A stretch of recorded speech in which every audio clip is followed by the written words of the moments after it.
आप सबका एक बार फिर से warm welcome in this workshop.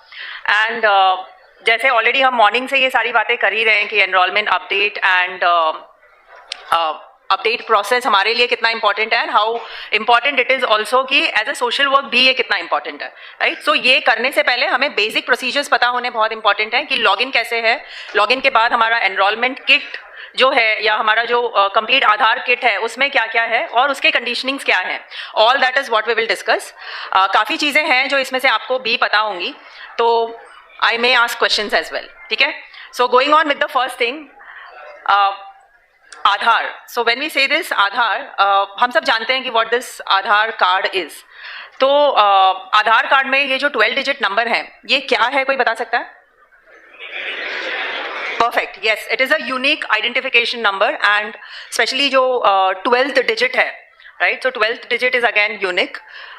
But ये नहीं है कि कोई भी 12 नंबर जो हैं वो हमारे आधार नंबर हो सकते हैं, right? So that is what is the basic thing about Aadhaar. So let's say अगर मैं कह दूं मेरे पास आधार है तो क्या मैं इंडियन सिटीजन हो गई? No. Exactly. It doesn't indicate the citizenship, but yes, it is one of the proofs given by government of India, authorized by government of India, लेकिन ये मेरा citizenship का right या citizenship का proof नहीं है। Going forward, yes, when I say that कि ये मेरा citizenship का proof नहीं है, तो अगर मैं इंडिया में more than 180 days या sorry more than 190 days अगर मैं इंडिया में रही हूँ तो क्या मुझे आधार कार्ड मिल सकता है? Fair, मतलब आप सबको नींद नहीं आ रही है।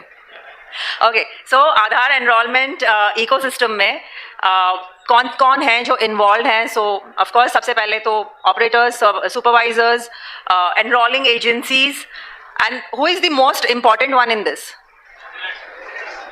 एग्जैक्टली, अगर रेसिडेंट नहीं है तो आधार कार्ड का रिक्वायरमेंट ही नहीं है। So resident is of course the most important one, verifier है, ऑपरेटर, सुपरवाइजर है, एनरोलिंग एजेंसीज हैं and the registrar as well. So all this together makes the enrolment ecosystem, Aadhaar enrolment ecosystem. थोड़ा सा हम इसके एनरोलमेंट प्रोसेस को देख लेते हैं कि what is the enrolment process. Sorry, before I go there, so enrolment process के लिए अगर एक रेसिडेंट हमारे पास आता है तो सबसे पहले हम क्या करते हैं? हम उनसे डॉक्यूमेंट्स लेते हैं, ओके, और वेरी गुड, एक हम डॉक्यूमेंट्स लेते हैं और क्या करते हैं? एनरोलमेंट फॉर्म फिलअप करवाते हैं, very good, and biometrics, demographic details वगैरह चेक करते हैं, गुड, ग्रेट। एज वेल हमने कुछ बिहेवियरल एस्पेक्ट्स में भी देखा था, हमें ये भी ध्यान देना है कि अगर कोई सीनियर सिटीजन्स हैं या कोई ऐसे हैं जिन्हें हेल्प की जरूरत है तो सबसे पहले हमें उन्हें भी बैठने को कहना है या पानी भी हम ऑफर कर सकते हैं, that could be the first one. उसके बाद हम एनरोलमेंट फॉर्म फिलअप करेंगे, but yes the first is हम एनरोलमेंट फॉर्म फिलअप करने के बाद we will check upon the details कि उनके पास जो प्रूफ्स हैं उसमें क्या डिटेल्स लिखे हैं, and then we capture the proof of identity, proof of address, proof of relationship if required, and the proof of birth. All that details capture करने के बाद we capture the biometric details and the ये सारा हमने capture तो कर लिया। उसके बाद क्या होगा? We have captured everything, हमने सारा कुछ सिस्टम पे ले लिया, चेक कर लेना है, very good, that is what we call it as review. And after the review a 28 digit EID is created, that is the acknowledgement. So one person comes to me and tell, मुझे, मेरे पास एक इंसान आता है और कहता है कि मेरे पास तो acknowledgement है, मतलब कंफर्म मुझे आधार कार्ड मिल गया? नहीं, it is only the acknowledgement, correct. So ये सिर्फ एक एक्नॉलेजमेंट है एंड ये सेम चीज हम रेसिडेंट को भी बता सकते हैं कि ये एक्नॉलेजमेंट है, this is only used as an acknowledgement, इसे आधार कार्ड की तरह इस्तेमाल ना किया जाए, राइट। और ना ही ये हमें कंफर्म करता है कि आधार कार्ड मिल जाएगा। लेकिन क्या हो सकता है, क्या रीजन है एक्नॉलेजमेंट से आधार कार्ड नहीं बनेगा? QC check, yes. So QC check हो सकता है, कुछ डॉक्यूमेंट्स इनकरेक्ट हो सकते हैं, कुछ फिलअप करते समय, जैसे इससे पहले सर ने बताया था कि हम कुछ मिस कर गए हैं, पॉसिबली एक फोटो बराबर नहीं गया है या फोटो कैप्चर करते समय उस इंसान का फेस बराबर नहीं आया है, many such things can happen, right. So yes, all that will be checked under the QC and then the final Aadhaar will be issued. So capturing the enrollment form, acknowledgement का print and capturing the enrollment form and finally the consent form. So that is the basic process. उस process को हम थोड़ा और आगे detail में देखेंगे, but before that हमारी enrollment का जो सेंटर है उसका लेआउट एंड उस किट में what all should be there. तो क्या क्या चीजें हैं जो हमारे लिए रिक्वायर्ड हैं? हमारे एनरोलमेंट सेंटर पर एनरोलमेंट किट में क्या क्या होना चाहिए? Laptop, yes, very important. GPS, yes. Biometric, iris. Printer, extra monitor, yes. Camera, very good. Wheelchair, okay, good. Super. लेकिन ऊपर से बिल्कुल आवाज नहीं आ रहा है. दिस शोज दैट कि ऊपर तो ओके आ रही है. Great. Yes, the rate chart, very good, जो आज भी सर ने बताया था. So laptop, the second monitor for the live data verification by the resident. Camera is required to capture the photo. The iris scanner, the fingerprint scanner, printer scanner and the GPS device. इतनी basic चीजें हैं जो enrollment kit में होनी चाहिए. And now that we are talking about the second monitor and the laptop, second monitor का setting कैसे होना चाहिए? सामने या ओके ऑपोजिट डायरेक्शन, रेसिडेंट के सामने. Okay, very good. I think someone said that operator के राइट हैंड साइड में.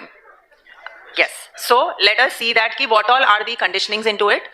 First and foremost, additional monitor जो है should be placed at 90 degrees angle. So 90 degrees angle will be, yes, generally towards the right side. Enrollment का station should be 10/7 का proper lighting वाला, मतलब proper light आता हो ऐसे room होना चाहिए.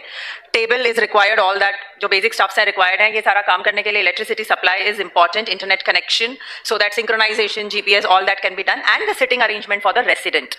जैसे हमने कहा, सर ने बताया wheelchair वगैरह भी ज़रूरी है. अगर कोई ऐसे specially disabled या specially challenged कोई आते हैं तो उनके लिए भी सुविधा हो सकती है. Enrollment kit में computer, which can be either laptop or desktop, camera, all that we discussed before that. Photo के लिए the conditioning, as we say, background screen white होना चाहिए and GPS. Manpower requirement में we require operator, supervisor and the verifier. Now while we capture this attributes, हम जब ये capture करते हैं enrollment के समय, फोटो हमें कैप्चर करना है एंड डेमोग्राफिक डिटेल्स हमें कैप्चर करनी है. डेमोग्राफिक्स के लिए हम डेफिनेटली प्रूफ चेक करते ही हैं. Fingerprints and iris, mobile number and email ID. So ये मेरे ही साथ हुई सिचुएशन है. जब मैं मेरा आधार कार्ड करवाने गई थी तब वहाँ पर जो भी कोई बैठे थे तो मैंने कहा कि ईमेल आईडी, तो बोले मैडम कुछ भी डाल दो, which I still remember. And मैंने कहा कुछ भी, तो मैंने कहा मुझे मतलब I know my email ID, but then उस समय मैं इतना हम यूज़ नहीं करते थे, राइट. सो मैंने कहा नहीं कुछ भी नहीं, मैंने जनरेट ही नहीं करा है, तो लीव इट, उसको ब्लैंक रख देते हैं. कहा नहीं मैडम डाल दो ना कुछ भी, जीमेल याहू जो मत पसंद आए डाल दीजिए, लिख दीजिए उधर. And I still remember that, right. Luckily फिर भी ठीक है, मैंने तो उस टाइम पे नहीं लिखा था. लेकिन अगर ऐसे कुछ भी डाल दिया तो क्या होगा? Exactly, there will be a misuse. Misuse इसलिए बिकॉज वहां पर भी जब OTP या ऐसा कुछ जनरेट होता है, आधार OTP, ई साइनिंग की जो आज सर बात कर रहे थे, ई साइनिंग में email IDs also can be utilised and that will be misused. So this is one such incident जो मुझे आज भी याद है. एंड जाने अनजाने भी आज मैं फिर ये 500 लोगों को बोल रही हूँ, विच मीन्स और 500 लोगों तक ये भी माउथ पब्लिसिटी हो जाती है कि कोई कहीं बैठा ये गलत नहीं कह सकते, लेकिन एक नेग्लिजेंसी था, right. So mobile numbers and email ID, यहाँ पर भले ही हम बता रहे हैं कि ये ऑप्शनल है, लेकिन प्लीज एंश्योर कि ये हो तो सही लिखें. लेकिन सिर्फ लिखने के लिए नहीं लिख देंगे, ठीक है नाम है कीर्ति तो कीर्ति डॉट मदलानी करके कुछ भी डाल दिया, याहू या ऑर्कुट या जीमेल या whatever, right.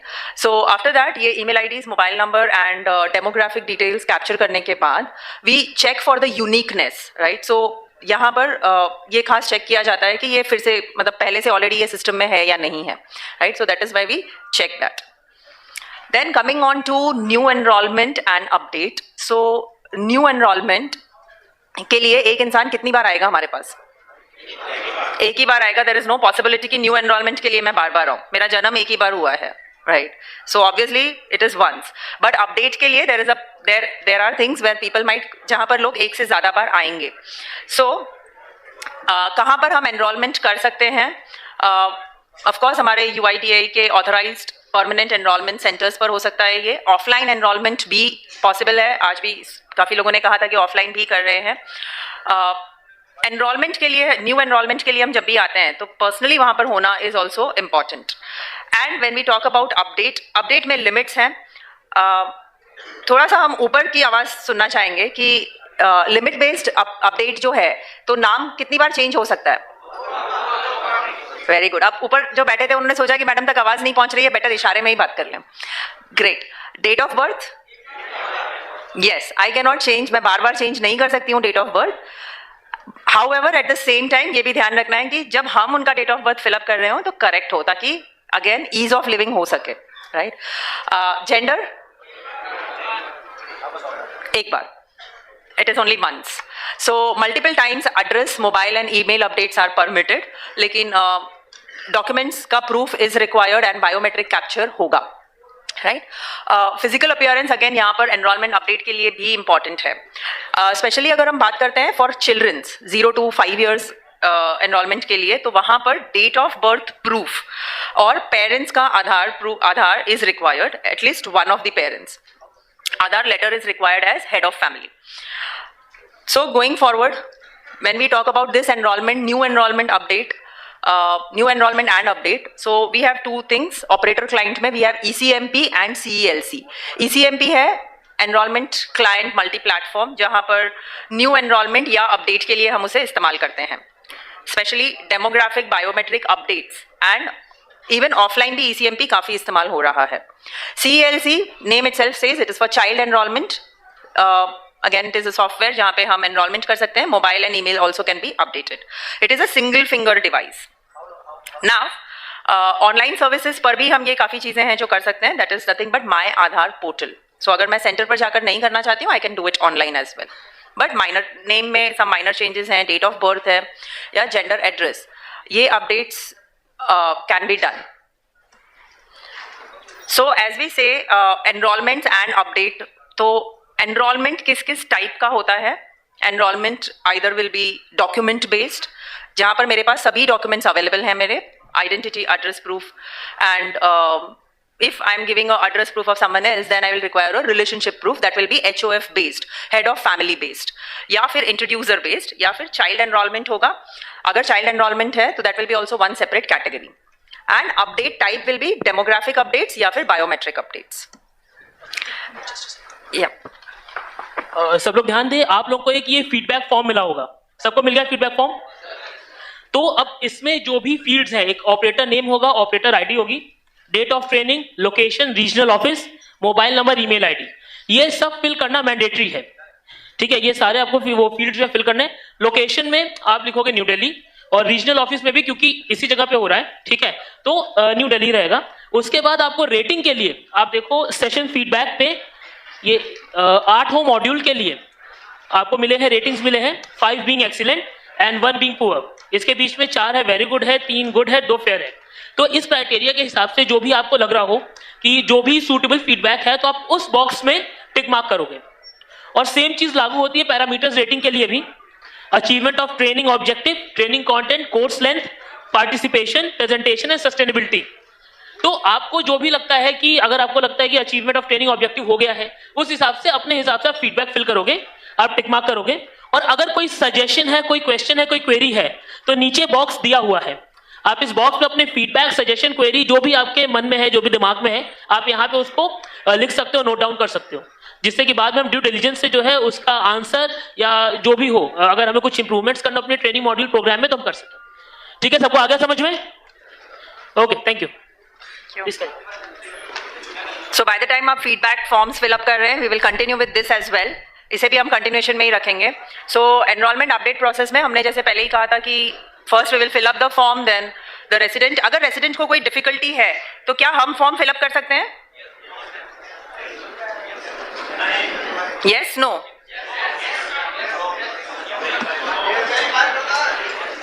Yes. So the verifier can guide the resident. Guide कर सकते हैं, लेकिन बिल्कुल अगर लिखने में वगैरह डिफिकल्टी है, then yes we can help. Operator must enter enrollment data. एक बार वेरीफाई हो जाता है, then we can update the enrollment data, which means we can fill up the enrollment data. Now data capture का activity किस process में होगा? This is little important. So operator अपने ID password से लॉगिन करेंगे. एवरी 12 आवर्स GPS सिंक होना है. जैसे हमने सुबह या ऐसे लंच से पहले के सेशन में भी हमने डिस्कस किया था कि ये GPS सिंक से बिल्कुल पता चलता है कि आप कहाँ हैं. right? So it is default every 12 hours it has to be synced. Operator sync करना है once in a day, which is हर 24 घंटे में एक बार ऑपरेटर सिंक होना है, एंड द ऑपरेटर डिस्क्लोजर. इतना होने के बाद फिर हम रेसिडेंट का डेमोग्राफिक डिटेल्स एंटर करते हैं. फ्रॉम देयर रेसिडेंट के डॉक्यूमेंट्स सिलेक्ट करते हैं. अगर हेड ऑफ फैमिली डिटेल्स हैं तो उस हिसाब से एंट्री होती है. Then we capture the biometric capture which is photo, fingerprints and the iris. From there जैसे आपने कहा हम फिर से एक बार चेक करते हैं. Acknowledgement, then the DMS scanning and finally auto upload of EID. Right, so ये प्रोसेस है जिसमें हम रोज एक बार एक्टिविटी करेंगे. The first one that is login ID, GPS sync, operator sync and operator disclosure. ये रोज एक बार करना है, डेली वन टाइम का एक्टिविटी है. रेस्ट एक्टिविटीज हर रेसिडेंट के आने पर, हर एनरोलमेंट के आने पर या एवरी EID पर ये एक्टिविटी हमें करना है. डेमोग्राफिक डेटा सेंटर्स, इसमें कोई अगर क्वेश्चंस हैं तो आप पूछ सकते हैं. इसमें कुछ डिटेल्स लग रहा है हमें जानने जैसा? Part A talks about the basic residence details. Part B talks about personal details, address details. Part C. है कोई questions? Yes. Part C पे हाँ. Okay, just a moment, sir. हाँ. अपडेट का लीड आते हैं तो उसमें लिखा हुआ आता है कि आपका इंग्लिश में ही अपडेट होगा पूरा का पूरा, तो उस वजह से कई बार वो रिजेक्ट भी हो जाता है ट्रांसलेशन सिस्टम की वजह से. हाँ. और कई बार इंग्लिश की जगह वो हिंदी में कन्वर्ट जो होता है वो बहुत सारा अलग ही पूरा लैंग्वेज होती है जिसको हमें फिर अलग सॉफ्टवेयर के थ्रू करना पड़ता है. उसका मैम कैसे? ठीक है. सो दिस ये जो क्वेश्चन है related to this part C, आप जो ट्रांसलिट्रेशन का कह रहे हैं इंग्लिश टू हिंदी का, that we will take up when we do the Q&A session. तब तक के लिए please park it. I was saying it question in the terms कि यहाँ पर कोई ऐसी चीज जिसको हमें डिटेल में जाना है. Sorry. Yes, we will take it in Q&A. Yes. So what you said right, part A हम यहाँ पर जैसे आप देख रहे हैं लैंग्वेज का, we have one more sign over there, right. So possibly उस वजह से होता होगा, but I think Q&A session में will take it in detail. Personal details fill up करते समय we talk about all the details, the name of the resident, date of birth, age and so on, gender. C, part C में हम बात करते हैं contact details की, that is address as per the proof of address that is given, pin code again as per the proof, exact post office and confirm. Local language के लिए जो आप बता रहे थे ट्रांसलिट्रेशन एरर्स, सो आइदर हम Google use कर सकते हैं, लेकिन जब हम गूगल यूज कर रहे हैं तो सनग्लासेस पहनकर फोटो क्लिक करवाते हैं, that will be to a rejected part. Operator shall capture the fingerprints as said, left 4, right 4 and then the 2 thumbs. हाँ, इन केस अगर लोअर बायोमेट्रिक क्वालिटी है, जैसे हम बात कर रहे थे मॉर्निंग में कि अगर क्वालिटी इज लो, तो उस समय we can do a force capture, right. So maximum limit जो हमारे सिस्टम की है इज 4 times. सो 4 times के केस में we can capture it in that way, अगर पहली बार हमें लग रहा है कि the quality is not good. Same will happen for the iris data capture के लिए भी सेम ही चीज होगा. In case of low iris quality we can go for, हम फोर्स कैप्चर के लिए परफॉर्म कर सकते हैं या फोर्स कैप्चर हम ले सकते हैं, लेकिन मिक्स आइरिस कैप्चर नहीं करना है, विच मीन्स किसी और का आइरिस कैप्चर करके अपलोड कर दिया, वो नहीं करना है. रिव्यू एंड कंफर्मेशन, एक बार हमने जो भी कुछ अपलोड कर दिया है just review it. Once the review is done, आपको वहां पर कलर्स के हिसाब से दिखाई देगा. Red colour which will indicate कि कहीं पर एरर है, ग्रीन विल इंप्लाई दैट कि सब कुछ बराबर से कैप्चर हो गया है, and the orange will say that कि हम जिस स्क्रीन पर हैं वो स्क्रीन अभी तक कंप्लीट नहीं हुआ है, rest all is completed, right. So please check up on the colour and once it is all green then we can go ahead with the review. So review screen पर again हम ये सारी details एक बार resident को भी दिखा सकते हैं, रेसिडेंट चेक करके कंफर्म कर सकते हैं. Once resident is confirming it then the biometric update will be generated. एक बार रेसिडेंट ने कंफर्म कर दिया फिर हम वापस जा सकते हैं? No, we can not roll back. So review and confirmation of captured data में this is how the review will be done. Then the operator's finger and अगर HOF का है तो HOF's fingerprint and further we can click on save. Acknowledgement के लिए please generate the receipt in a regional language. So अगर वहाँ पर चाहते हैं तो हम हिंदी या वहाँ की लोकल लैंग्वेज में प्रिंट करा सकते हैं, अदरवाइज डिफॉल्ट में इंग्लिश में प्रिंट होगा. Click the print button and finally the acknowledgement will be there. Consent for enrollment we can click there. And the basic process is done. Acknowledgement printing के बाद signature of both the resident and the operator is done, then we can attach the documents. So we can click on attach documents का tab. Documents attach करने के बाद, which means scanning the documents again, वहाँ पर हमें ध्यान देना है कि कहीं पे हम mistake ना करें. Then coming on the fees part, काफी बार डिस्कस हो गया है, so I'll not go in detail. We know कितना फीस है, and this is inclusive of GST जो पहले ही डिस्कस हो गया है. Yes. Then the complete process flow कि कहाँ पर so ये packet जब ready हो जाता है, the first step as we say, the packet is completed which has all the details, demographic and biometric along with the documents. This packet is auto uploaded from client application, reaches to Aadhaar processing, that is at the data center. वहाँ पर deduplication check होगा कि ये already details किसी और के नाम से तो नहीं है. From there the resident का documents validation होगा कि documents बराबर match कर रहे हैं या नहीं. And that's where generation of Aadhaar या update of Aadhaar is done. From there resident को SMS जाता है या intimation जाता है कि आपका आधार अपडेट हो गया है या Aadhaar enrolment is done. And further the resident will receive it in maximum 90 दिन के समय में रेसिडेंट अपना आधार रिसीव करेंगे. उसके बाद आता है, उसके बाद रेसिडेंट जो है वो ऑनलाइन भी आधार की काफ़ी सारी सुविधाएं ले सकते हैं, जैसे कि वो अपडेट कर सकते हैं, अपने आधार को प्रोटेक्ट भी कर सकते हैं, वर्चुअल आईडीज भी क्रिएट कर सकते हैं. अब ये हम आपको क्यों बता रहे हैं, अगर रेसिडेंट ये ऑनलाइन भी कर सकते हैं. एग्जैक्टली हर किसी को ऑनलाइन के बारे में नहीं पता है, एंड पॉसिबली अगर कोई रेसिडेंट वहां पर आ रहे हैं सर्विस, ये नॉलेज आप उन्हें दे सकते हैं, बिकॉज ये नॉलेज अब आपके पास है. सो बायोमेट्रिक अपडेट प्रोसेस की ओर देख लेते हैं एक बार.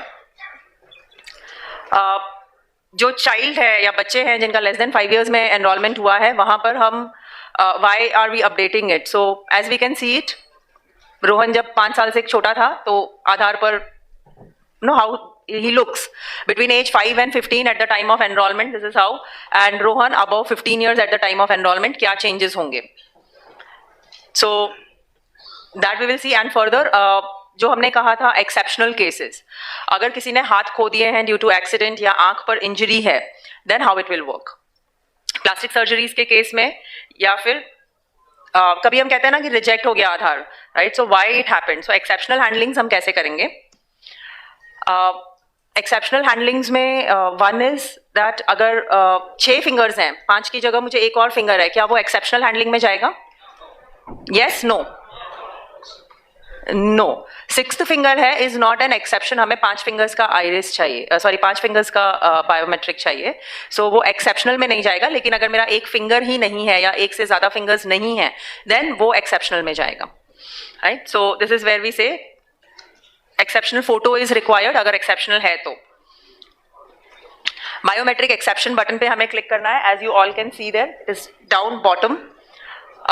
एक्सेप्शनल के लिए कैप्चरिंग रेसिडेंट्स बायोमेट्रिक एक्सेप्शन, किस चीज का एक्सेप्शन है ये हमें स्पेसिफाई करना इंपॉर्टेंट है. आंखों का कोई डिफॉर्मिटी है या फिर फिंगर्स में कुछ है, सो दैट स्पेसिफिक पार्ट आपको बताना है, उसका फोटो क्लिक करना है. If the resident has extra finger, please ignore the extra finger, उसे इग्नोर कर देना है. हमें 5 ही फिंगर्स के बायोमेट्रिक लेने हैं. बैंडेज्ड है अगर फिंगर पर, वो भी एक्सेप्शन में जाएगा.